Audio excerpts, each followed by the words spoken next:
Just where do you see the Canadians going? What makes you believe that you can win over your time under contract here? Yeah, I mean, I think if you look at the steps they took last season, just the pieces they have and the talent on the roster, you can't help but get excited to join that group. And obviously, everyone's still young, and to join that group, like I said, is exciting. And I know what they've been building the last few years, and it's a special group from what I've heard. And I'm like I said, excited to join that group and see what we can do. And yeah, just super excited. We've obviously seen you for quite a while in the NHL. We have a good idea of what type of player you are, but just in your own words, how would you describe your game, and what, if anything, do you think is misrepresented in the way you might be perceived from the outside looking in? Yeah, I think obviously I've been able to produce offensively and have great offensive seasons, and but I think that's not what I only want to be known for. I want to be a complete D-man. I can play in all situations, defend well with my hockey sense, my skating, good stick detail. So that's something that maybe can get overlooked with the offensive production. But I want to be known to play in a 200-foot game and be reliable in all three zones. So I'm excited to continue to work on my game and keep evolving. But just yeah, just excited to bring what I can to help the team each night and obviously win a lot of hockey games. Thank you, Noah. Thank you. Thanks, Eric. We'll go with Arpon Basu, The Athletic. Arpon, Rob. Hi, Noah. Um, just one thing. I think people will look at your stat sheet and see less production last year. How did the last season, what was the experience like for you, and how would you characterize what your last season was like? Yeah, I think it was a difficult season at times as a whole, not just individually, but as a team. We struggled to score a lot collectively as a team, especially earlier in the year.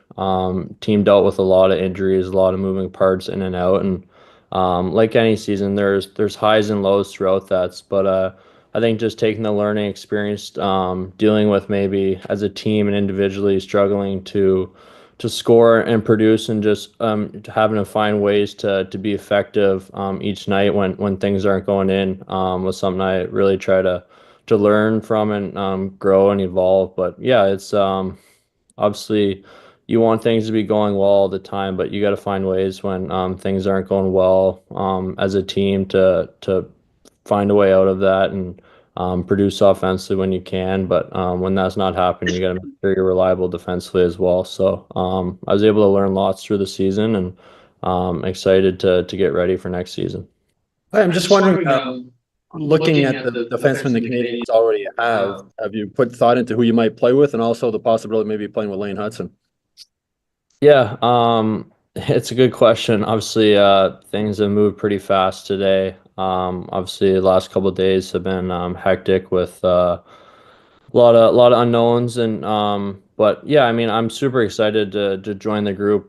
They got some tremendous players back there. Obviously, like you said, Lane Hutson's just watching him last season from afar, just a special talent. The things you see he can do with the puck, and obviously winning the Calder Trophy says how good of a player he is. But lots of great players back there, and we'll see however the coaching staff feels best fit for me and everyone back there, and I'd be excited to play with any of those guys. Lots of great players and lots of great options. You talked about playing with Matheson at the Worlds. Did he do a sell job on Montreal with you at all, or did you discuss the possibility about coming here with him? Not really. At that time, my head probably wasn't really there, but I think you're just at those events, and when you're around guys from different other teams, you're always just asking what things like or in different places, because you never know, right? Things like this happen, and I just know from in the past doing camps with him before, he's talked very highly of the Canadiens and the coaching staff and the group of players and just the organization as a whole. So I definitely had that in the back of my head. And so, yeah, I think I'm super excited. Hello, Noah. You talked about the market earlier. How do you see this market? Do you see any challenge in it? Any pressure coming in and coming here in Montreal? How do you see it? Yeah, I think it's people love their hockey in this market. They're passionate, and the pressure that comes with that is a privilege. I mean, it's an honor to wear the Montreal Canadiens sweater. And you got to take that. You can't take that for granted. But yeah, I'm looking forward to. I mean, there'll be no more pressure than the pressure I put on myself to be the best player possible, and each day trying to improve your game and be as good as you can be, and make the fans proud, because it's such a great fan base. The atmosphere at the Bell Center, there's nothing quite like it. And I know from my first seasons in the NHL, it's always my favorite road game in the league is when we come to the Bell Center. So I'm looking forward to the first time stepping on the ice there with the Montreal Canadiens sweater, and yeah, just trying to feed off the energy and passion from the fans, because it's truly an honor and privilege to play for the Montreal Canadiens. Hey Noah. First of all, thanks for everything over the last few years, and I appreciate you doing this. Just when did you sort of realize that things weren't going to work out with the Islanders, and at any point did you ask to be traded?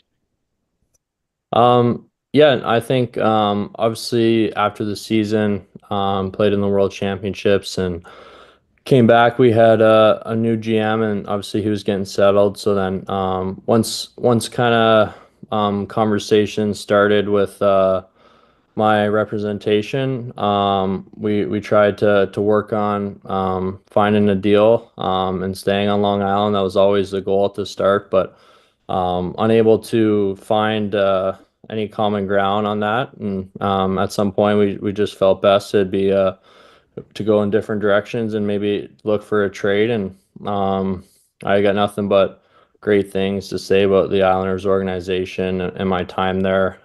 Truly, I love those guys and wish them nothing but the best moving forward. But at the end of the day, things like this happen. And to become the Montreal Canadiens is super exciting for me, and a fresh start here, and I'm really looking forward to it. So just to be clear, it was a mutual decision to seek a trade, or you asked for it? Yeah, I would say mutual. Who told you about the trade? It was kind of a mix. I got a call from both Matthew Darce, the Islanders GM, and then Ken Hughes, and Jeff Gordon, Martin St. Louis called shortly after. So obviously, they were in contact with my agents and my representation. So it didn't take anyone by surprise. We kind of knew it was coming at some point. It was just a matter of where and when. Yeah, I'm thankful for the Islanders and how they handled everything, and the Montreal Canadiens as well. And my agents, Judd and Olivier, did a great job handling everything. So I'm thankful for them as well. All right. Congratulations for the wedding. Thank you. There's no further questions. So Noah, thank you so much for taking the time. We wish you a wonderful day, Monday, on your wedding day, and we all look forward to seeing you this summer in Montreal.